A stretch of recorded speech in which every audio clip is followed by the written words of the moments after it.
Assalamualaikum warahmatullahi wabarakatuh. Nama saya Muhammad Fayyad bin Syed Najib, nombor metrik 079252. Hari ini saya akan membentangkan tentang pengenalan. Terapi perilaku kognitif atau dikenali sebagai CBT, Cognitive Behavior Therapy, merupakan satu bentuk terapi psikologi yang terkenal dan banyak digunakan dalam bidang konseling moden. Terapi ini menekankan hubungan antara pemikiran, perasaan dan tingkah laku dalam membentuk pengalaman manusia. CBT biasanya dilakukan melalui sesi pembincangan bersama konselor atau pakar psikologi bertujuan untuk membantu individu mengenal pasti dan mengubah corak pemikiran negatif serta tingkah laku yang tidak adaptif. Terapi ini terbukti berkesan dalam merawat pelbagai gangguan emosi dan psikologi seperti kebimbangan, kemurungan, fobia, gangguan obsesif atau kompulsif, OCD dan gangguan pemakanan. Muhammad Faizal Adik bin Imam Azlan 079399. Hari ini saya akan membentangkan iaitu pelopor CBT, iaitu B.F. Skinner. Nama penuh beliau ialah Bruce Frederick Skinner, seorang ahli psikologi dari Amerika Syarikat yang dilahirkan pada tahun 20 Mac 1904 di Susquehanna, Pennsylvania, dan meninggal dunia pada 18 Ogos pada 1990 di Cambridge. Dari segi latar belakang pendidikan beliau, Skinner menamatkan pengajian dalam bidang kesusasteraan bahasa Inggeris di Hamilton College pada tahun 1926. Kemudian beliau berpindah ke Greenwich Village, New York sebelum memulakan pengajian dalam bidang psikologi. Beliau merupakan tokoh utama dalam psikologi behaviorism, iaitu satu pendekatan yang memberi tumpuan kepada tingkah laku yang boleh diperhati dan diubah melalui pembelajaran. Beliau terkenal dengan konsep pengukuhan di mana tingkah laku boleh dibentuk dan dikekalkan melalui ganjaran atau hukuman. Sumbangan beliau dalam CBT ini sangat penting, dan terapi moden seperti terapi tingkah laku, iaitu Cognitive Behavior Therapy. Walaupun CBT menggabungkan unsur pemikiran dan tingkah laku, asas perubahan tingkah laku dalam CBT banyak dipengaruhi oleh prinsip behaviorism Skinner ni. Sebagai contoh, CBT turut menekankan bahawa pemikiran seseorang mempengaruhi tindakan dan bagaimana tindakan itu boleh diubah melalui latihan, peneguhan positif dan pemantauan diri. Idea yang sejajar dengan prinsip Skinner sendiri. Secara kesimpulannya, walaupun Skinner ni tidak mencipta CBT secara langsung, pemikiran beliau telah meletakkan asas penting kepada perkembangan CBT yang kini digunakan secara meluas dalam bidang kaunseling dan rawatan kesihatan mental. Sekian sahaja perbentangan saya. Terima kasih. Okay, bismillahirrahmanirrahim. Assalamualaikum warahmatullahi wabarakatuh. Nama saya Muhammad Iqbal Buairi, nombor metrik 076361. Pada hari ini saya akan menerangkan tentang konsep utama dan juga pegangan utama dalam terapi tingkah laku kognitif CBT. Okay, yang pertama adalah hubungan antara pemikiran, emosi dan juga tingkah laku. CBT ini juga berpandangan bahawa tingkah laku dan emosi seseorang sangat dipengaruhi oleh pemikiran mereka. Apabila seseorang mempunyai pemikiran negatif atau tidak rasional, ia akan menghasilkan perasaan negatif seperti sedih, cemas atau marah yang akhirnya membawa kepada tingkah laku yang bermasalah. Oleh itu, mengubah pemikiran yang tidak rasional akan membantu memperbaiki emosi dan juga tingkah laku klien. Yang kedua adalah pemikiran automatik. Pemikiran automatik ini ialah reaksi pemikiran spontan terhadap suatu situasi. Dalam CBT, pemikiran ini sering sekali negatif dan juga tidak realistik. Contohnya, apabila seseorang gagal ujian, pemikiran automatik mungkin berubah, iaitu saya memang bodoh. Itu contoh untuk seseorang yang gagal pemikiran automatik. CBT juga membantu klien untuk mengenal pasti, mencabar dan juga menggantikan pemikiran ini dengan pemikiran yang lebih seimbang dan juga logik. Yang ketiga, kepercayaan teras dan kepercayaan perantaraan. Kat sini juga ia memberi fokus kepada kepercayaan teras, iaitu core belief, yang merupakan pandangan asas tentang diri orang lain dan juga dunia. Contohnya, saya tidak berharga atau orang lain tidak boleh dipercayai. Kepercayaan ini juga berkembang sejak zaman kanak-kanak dan mempengaruhi pemikiran harian klien. CBT juga membantu klien untuk mengenal pasti kepercayaan ini dan juga mengubahnya secara sistematik. Untuk yang keempat, persekitaran kognitif. Ini adalah teknik utama dalam CBT yang bertujuan untuk mencabar dan mensekutu semula pemikiran negatif atau tidak rasional. Klien dilatih untuk melihat bukti terhadap dan menyokong suatu pemikiran serta membina pemikiran alternatif yang lebih realistik. Untuk kita pergi pada pegangan utama pula. Pegangan utama adalah pemikiran mempengaruhi perasaan dan juga tingkah laku. Untuk kita lihat, CBT berasaskan andaian bahawa pemikiran cognition mempunyai pengaruh yang lebih besar terhadap perasaan dan juga tingkah laku manusia. Oleh itu, jika seseorang tidak dapat mengubah cara mereka berfikir, mereka juga boleh mengubah cara mereka merasa dan juga bertindak. Yang kedua adalah masalah psikologi berpunca daripada pemikiran yang tidak adaptif. CBT juga memegang pandangan bahawa emosi negatif dan tingkah laku bermasalah punca daripada pemikiran yang tidak rasional atau terpesong. Oleh itu, CBT juga berusaha membetulkan pemikiran tersebut. Yang terakhir adalah fokus kepada masa kini dan juga masalah semasa. CBT ni tidak terlalu menekankan pengalaman lampau, tetapi lebih kepada apa yang berlaku sekarang dan bagaimana klien boleh mengubah corak pemikiran dan juga tingkah laku mereka untuk berfungsi dengan lebih baik dan juga untuk kehidupan seharian. Okey, itu saja untuk pegangan utama dalam CBT dan juga konsep utama terapi tingkah laku kognitif iaitu CBT. Okey, seterusnya saya akan serahkan kepada pembentang seterusnya. Bismillahirrahmanirrahim. Assalamualaikum warahmatullahi wabarakatuh. Nama saya Muhammad Zaki Aisar bin Muhammad Zaidi, nombor metrik 077881. Pada hari ini, saya akan membentangkan satu teknik daripada CBT. Agaknya, apa satu teknik CBT tu ya? Tadi, saya terangkan satu teknik daripada CBT ini. Satu teknik ini yang dipanggil Cognitive Restructuring, iaitu penyusunan semula pemikiran. Penyusunan semula pemikiran ini adalah mengenal pasti, mencabar, menggantikan pemikiran yang negatif atau tidak rasional kepada pemikiran yang lebih realistik dan juga positif. Perkara ini juga secara tidak langsung, kaunselor juga akan mengenal pasti masalah klien, mencabar pemikiran klien tersebut, menggantikan pemikiran yang negatif dan tidak rasional itu kepada pemikiran yang lebih positif dan juga rasional. Agaknya ada tak contoh untuk menerangkan lagi teknik ini?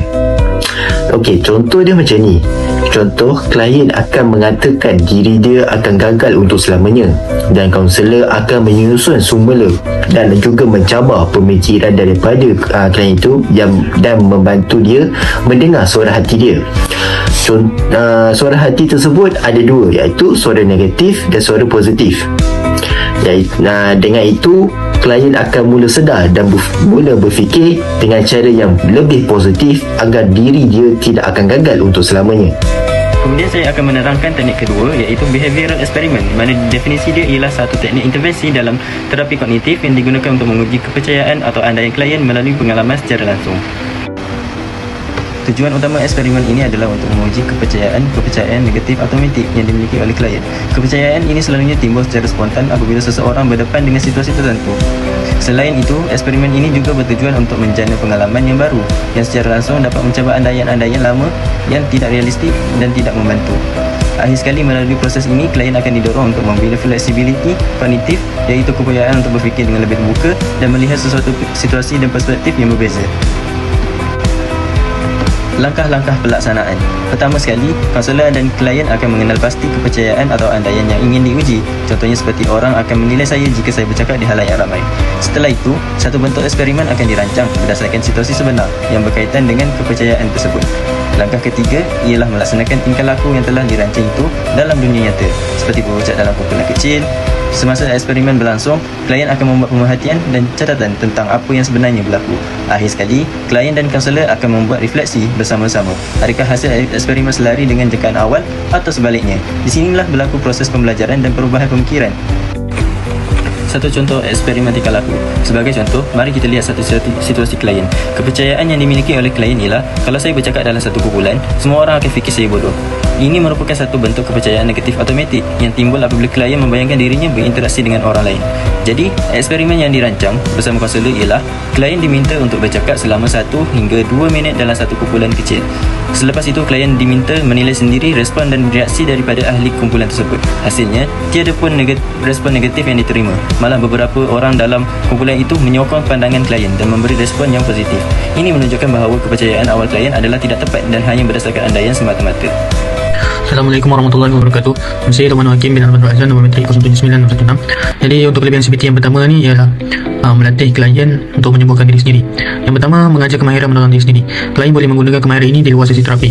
Yang kedua, mengenal pasti corak pemikiran dan tingkah laku negatif, tapi dengan bantuan ahli terapi lah. Yang ketiga, mempelajari strategi mengubah corak negatif. Diterapkan secara praktikal dalam kehidupan seharian. Klien menjadi ahli terapi kepada diri sendiri. Menurut Dr. Baker, klien dibimbing untuk mengurus gejala secara kendiri. Dan yang keempat, memperdayakan klien untuk berdikari. Teknik yang diajar boleh diaplikasikan tanpa kehadiran ahli terapi. Jadi itu saja kelebihan CBT yang pertama. Kita terus kepada slide seterusnya. Baik, jadi untuk kelebihan kedua ialah kelebihan CBT itu berasaskan bukti. CBT ialah rawatan berasaskan bukti. Ia banyak dikaji dan diuji melalui ujian klinikal, berhasil dalam pelbagai gangguan kesihatan mental seperti kemurungan, gangguan obsesif kompulsif OCD, gangguan tekanan selepas trauma PTSD dan lebih berkesan lah berbanding psikoterapi lain. Sebagai contoh, terapi psikodinamik. Pengarah Baker Institute for Cognitive Behavioral Therapy menyatakan CBT ialah amat praktikal, berorientasikan tindakan berasaskan bukti. Jadi keberkesanan diakui pakar dan kajian telah terbukti berkesan dalam pelbagai konteks rawatan kesihatan mental.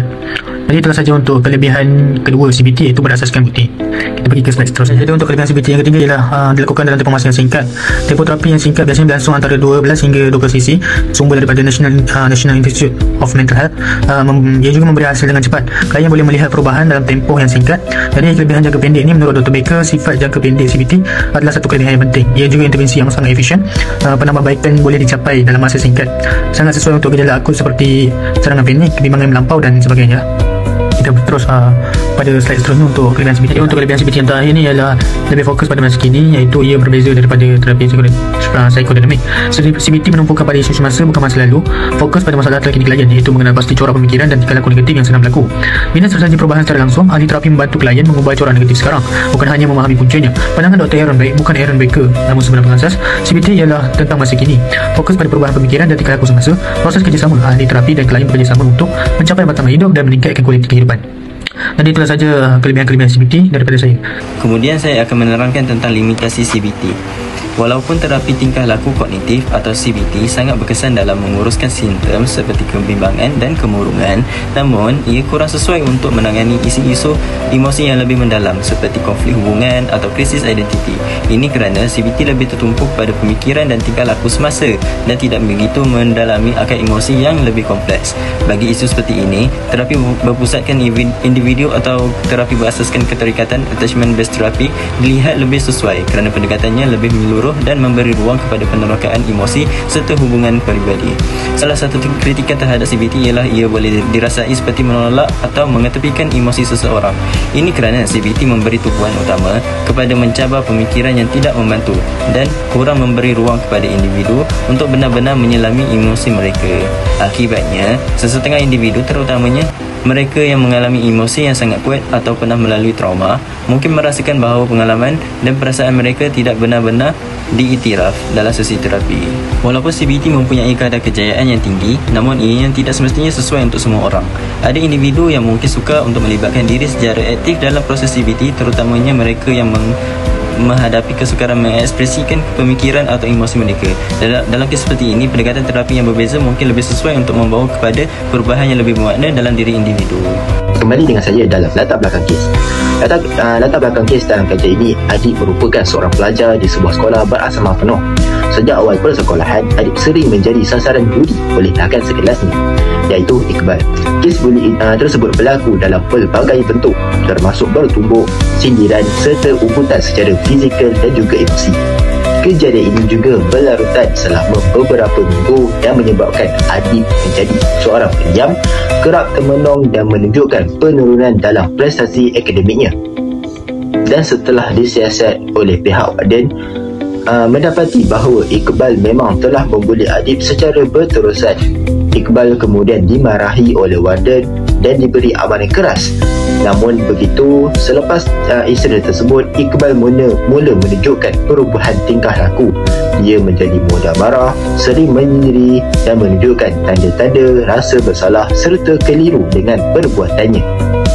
Dan warden juga mengambil inisiatif untuk merujuk Iqbal ke unit kaunseling sekolah bagi membantunya mengurus emosi dan juga memahami kesan perbuat ke atas perbuatannya. Dalam sesi kaunseling tersebut, kaunselor menggunakan pendekatan terapi tingkah laku kognitif iaitu CBT untuk membantu Iqbal mengatasi fikiran negatifnya, mengubah corak pemikiran yang tidak rasional dan membina kemahiran kawalan diri serta empati terhadap orang lain. Sekian daripada kumpulan kami. Assalamualaikum warahmatullahi wabarakatuh.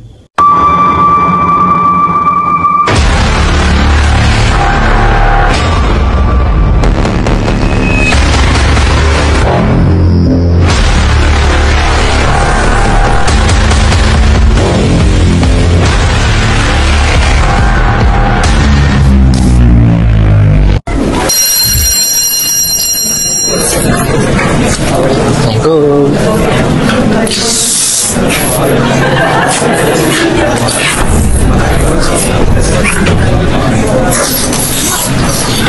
Ish, mesti best dapat belajar teknik kaunseling hari ni.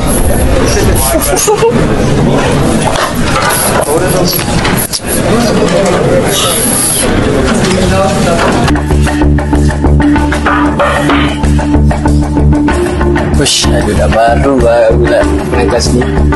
Macam best setiap dia tu. Assalamualaikum. Waalaikumsalam. Bang. Ya. Lawa tak? Mesti lah. Mahal ni beli kot. Dia yang baru ke? Ya. Nak pinjam boleh? Tak boleh. Bapak aku tak bagi. Ha? Bapak aku tak bagi. Salah! Bapak aku tak bagi. Ha? Bagi jangan. Janganlah. Bagi dia! Janganlah, tu aku punya.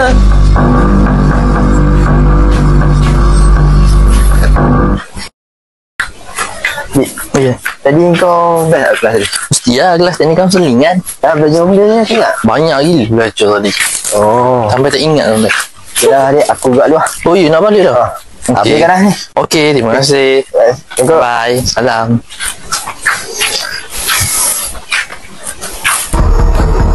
Biasanya malam ni gelap pula.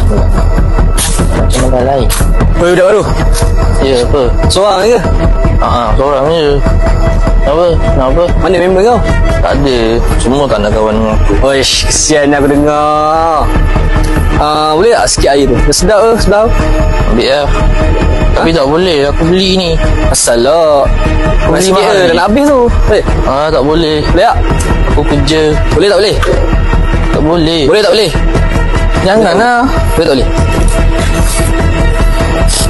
Janganlah, biar aku. Sal, tadi tab aku kau tak bagi balik. Sal, tab aku tadi, lepas tu kau ambil ayah aku. Sal.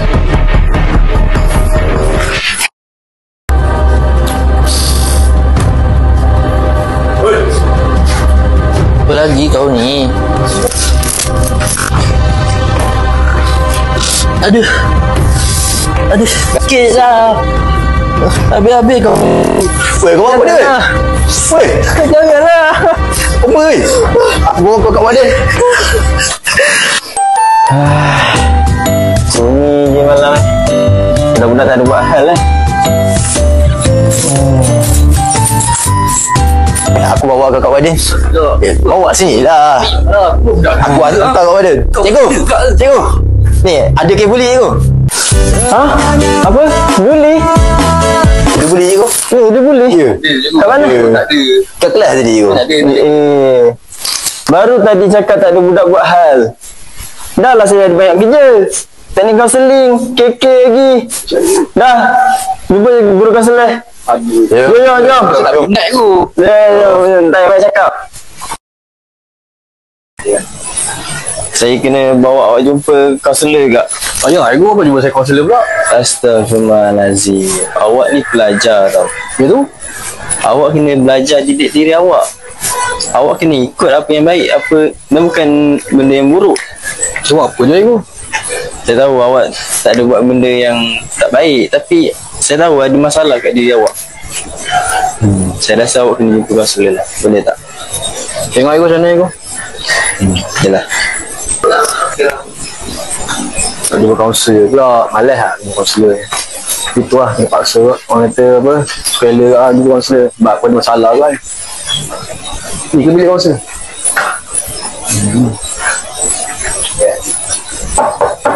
Assalamualaikum. Ya, masuk.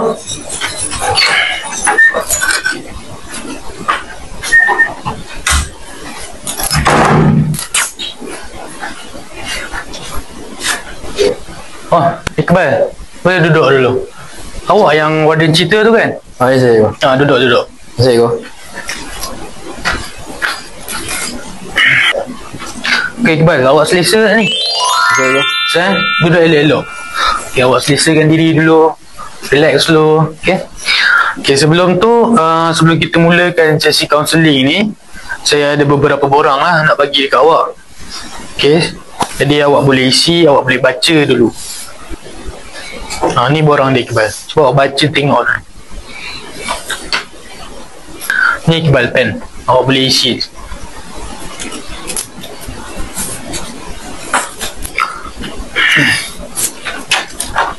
Awak boleh baca dulu. Baca dengan teliti.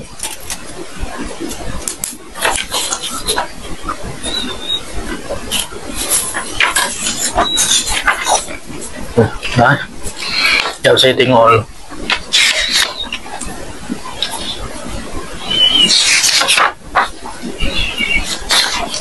Okey, Iqbal. Maksudnya bila awak tanda je borang ni, awak setujulah untuk menjalani sesi kaunseling dengan saya. Jadi bila saya rujuk dalam fail awak ni, awak dulu seorang pelajar yang bagus. Tapi disebabkan awak mempunyai beberapa masalah tingkah laku, sebab tu awak ada kat sini hari ni. Betul. Betul Okey, Iqbal, saya tengok dalam fail ni nama penuh awak Muhammad Iqbal bin Buhairi, betul? Betul. Awak asal mana? Asal Selangor. Asal Selangor. Selangor kawasan mana? Kawasan Ceras. Ceras. Sama lah kita. Sama. Okey. Seterusnya, sebelum kita mulakan sesi kaunseling ni, saya nak ceritakan sedikit lah tentang perstrukturan kaunseling ni. Yang pertamanya, setiap sesi kaunseling ni akan dijalankan selama 30 hingga 45 minit. Yang seterusnya, setiap apa saja yang kita cakap, hanya kita dua je yang tahu. Maksudnya, setiap maklumat yang awak beri kepada saya takkan bawa keluar daripada bilik ni. Dan juga setiap maklumat yang awak beri, kita akan rekod lah. Kita akan rekod. Kaunselor juga ada akta-aktanya sendiri, akta 580, iaitu akta kerahsiaan lah. Kami tidak boleh suka-suka menyebarkan maklumat klien kami kepada orang yang tak berkenaan. Awak juga boleh membatalkan sesi kaunseling ni pada bila-bila masa. Bukan saja awak, saya pun boleh batalkan sesi kaunseling ni pada bila-bila masa. Faham setakat tu? Faham. Okey. Jadi saya akan terangkan pula untuk peranan saya lah. Jadi peranan saya dalam sesi kaunseling ni ialah sebagai facilitator lah ataupun pembimbing awak. Saya akan bantu awak ni dalam proses mengenal pasti masalah dan mencari jalan penyelesaian yang sesuai dengan nilai dan matlamat hidup awak. Yang keduanya, saya juga akan jadi pemberi sokongan emosi. Saya akan sediakan ruang yang selamat dan tidak menilai awak untuk meluah apa saja perasaan dan emosi awak kepada saya. Awak selesa ke? Selesa. Okey. Ya. Seterusnya, peranan awak terhadap saya pula. Awak perlulah bersikap jujur dan terbuka, iaitu maksudnya awak digalakkan untuk kongsi maklumat ni secara jujur dan terbuka untuk bantu saya faham apa masalah awak yang awak alami ni. Yang keduanya, awak perlu bekerjasama lah dengan saya, iaitu awak perlu tunjukkan komitmen dan kerjasama dalam menjayakan proses kaunseling kita ni. Seterusnya, awak juga bertanggungjawab terhadap perubahan diri. Sebab apa? Sebab awak memainkan peranan yang utama dalam melaksanakan perubahan yang dibincangkan dalam sesi kaunseling kita nanti, untuk mempraktikkan teknik yang kita dah belajar, yang kita akan belajar dalam sesi kaunseling kita yang akan datang nanti. Okey, setakat ni awak faham Faham. Okey, baik. Terima kasih, Iqbal. Okey, Iqbal, jadi untuk sesi kaunseling kita yang pertama ni, saya akan gunakan teknik CBT lah. Dalam CBT ni ada beberapa teknik. Jadi teknik yang saya akan gunakan kepada awak ini ialah penyusulan semula pemikiran lah. Jadi apa tujuan dia? Tujuan dia ialah untuk mengenal pasti, mencabar dan menggantikan pemikiran negatif atau tidak rasional dengan yang lebih realistik dan positif. Baik, faham Faham. Okay, sekarang ni saya nak minta awak relaxkan diri dulu. Duduk tegak-tegak. Pejamkan mata. Pejam mata. Kita tak buat belik-belik, jangan risau. Baik. Sekarang saya nak awak dengarkan dua suara hati dalam diri awak. Satu negatif dan satu rasional. Baik. Okey, Iqbal, sekarang cuba awak selami dalam diri awak. Apa yang awak rasa? Saya rasa ada suara. Suara apa? Suara macam suara negatif. Okey, sekarang saya nak awak dalami suara negatif tu. Tak ada apa pun. Orang yang kau bully tu tak sakit pun. Siapa suruh lemah sangat? Kau kan kuat. Kau patut bully dia lagi. Biar dia rasa kau kan kapla dekat kawasan ni.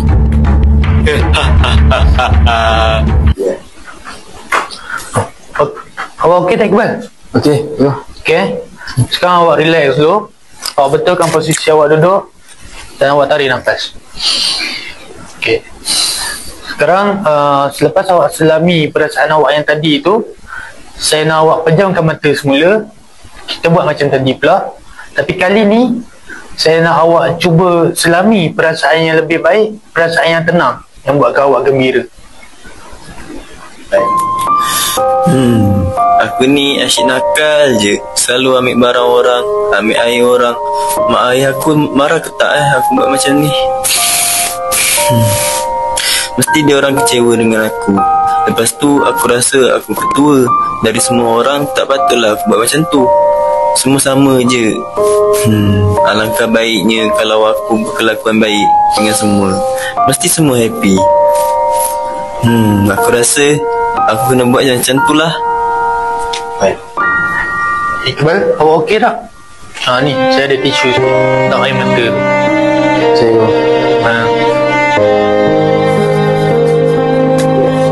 Okey, Iqbal. Jadi kita dah lakukan teknik pertama tadi. Jadi selepas awak melakukan teknik pertama tadi, apa yang awak rasa? Saya rasa macam Awak rasa lebih baik ya? lebih baik.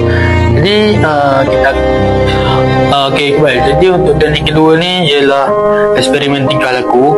Tujuannya adalah untuk menguji secara langsung sama ada pemikiran negatif awak ni betul ke tak melalui tindakan awak.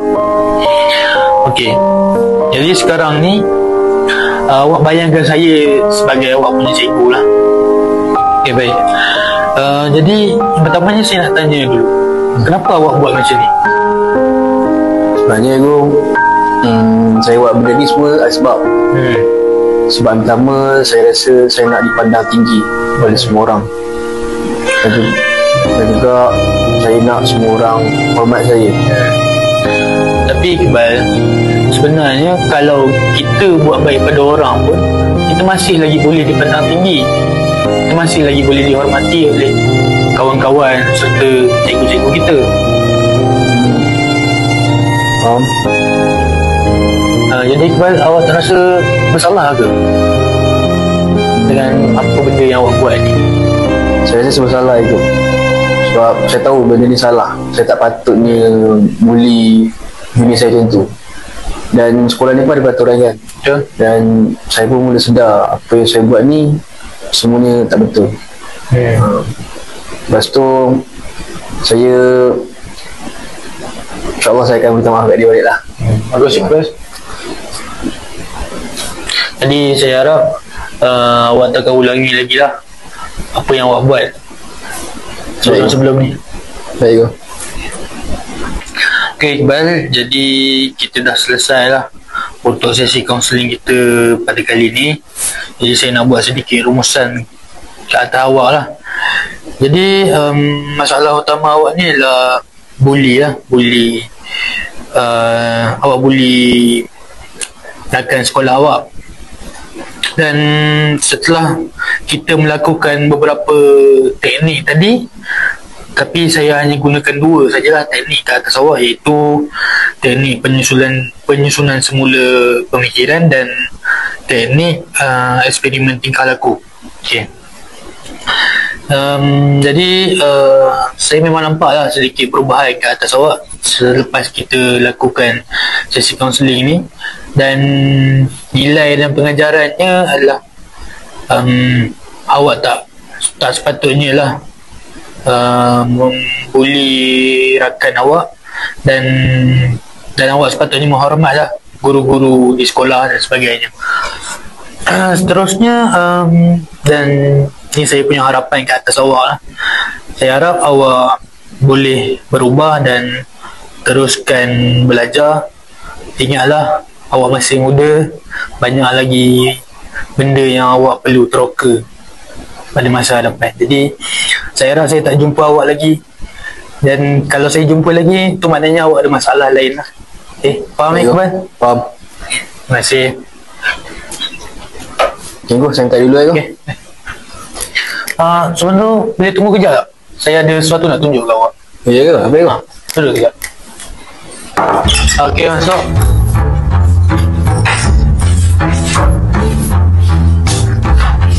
Iqbal, awak kenal tak ni siapa?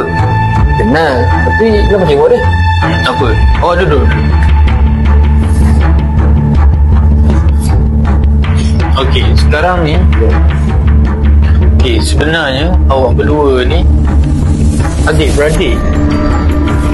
Awak tengok sendiri,